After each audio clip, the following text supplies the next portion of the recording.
He witnessed what many are calling a massacre, and then was left for days amidst the dead bodies of his mother and 4 brothers. The horror 16-year-old Ahmed Samouni has seen was hard for him to put into words, but the effects are written all over his face. It was the 3rd missile, I remember.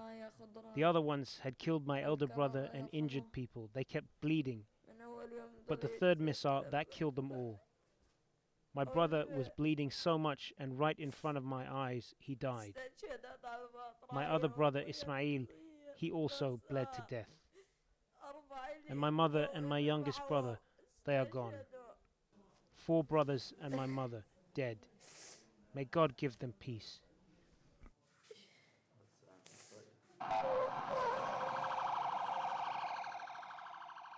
These are the scenes from last Wednesday when paramedics brought back the dead and injured from the Samouni and other houses nearby after they had spent 4 days trapped in a house.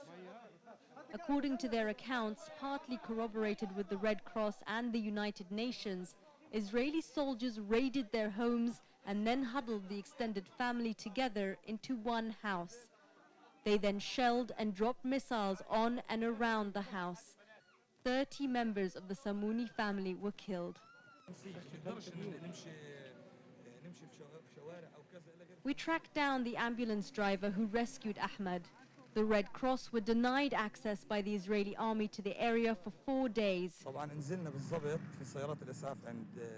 On the day we got permission, the army told us to leave the ambulances around 2 kilometers from the house. So we walked, and all around us we could see they had bulldozed the area. The houses we passed had Israeli soldiers standing on the roofs. We went inside and heard screams coming from one room. There were about 15 people inside. 2 were dead and the rest were sitting around them. That was just one room.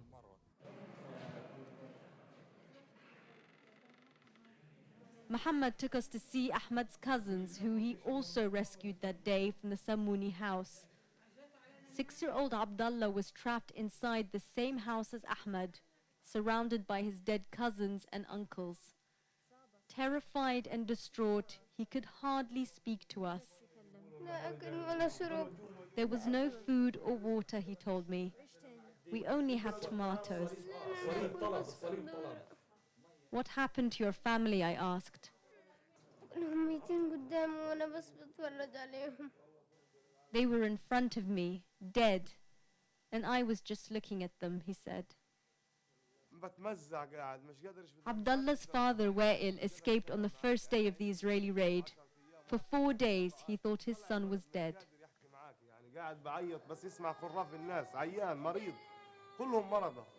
I don't know what to do. I still don't. Look at him. He's so ill.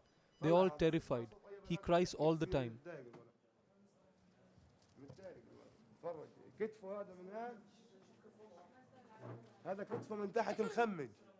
His shoulders hurt and it has infection, but he can't stand the smell.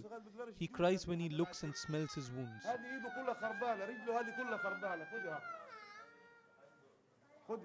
And his leg, look, I want to take him out of Gaza for treatment, and I want to be able to go back to the house and get the rest of my family so that I can bury them. We tried to get to the family's house, but it wasn't safe.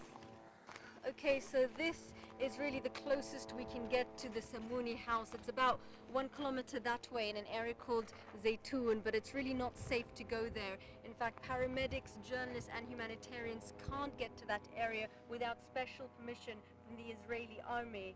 Now, Zaytoun, the neighborhood where the Samouni household is just one neighborhood where Israeli ground troops are operating. And according to the Red Cross, there are many more houses in different neighborhoods which could potentially have injured and dead people still inside.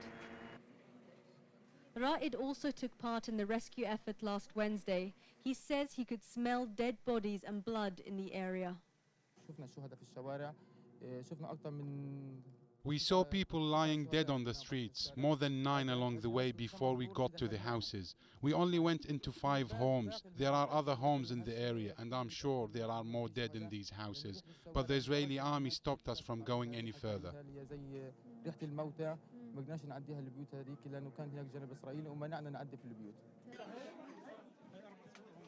The United Nations says the Samouni family story appears to have all the elements of war crimes.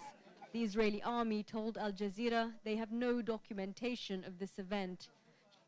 Humanitarian organizations have asked for an investigation. But while these processes get underway, Israel is denying access to the areas worst affected by its ongoing war. Aid workers here fear Abdullah and Ahmad's stories may well be just the beginning of what Israel has done and continues to do to the innocent here.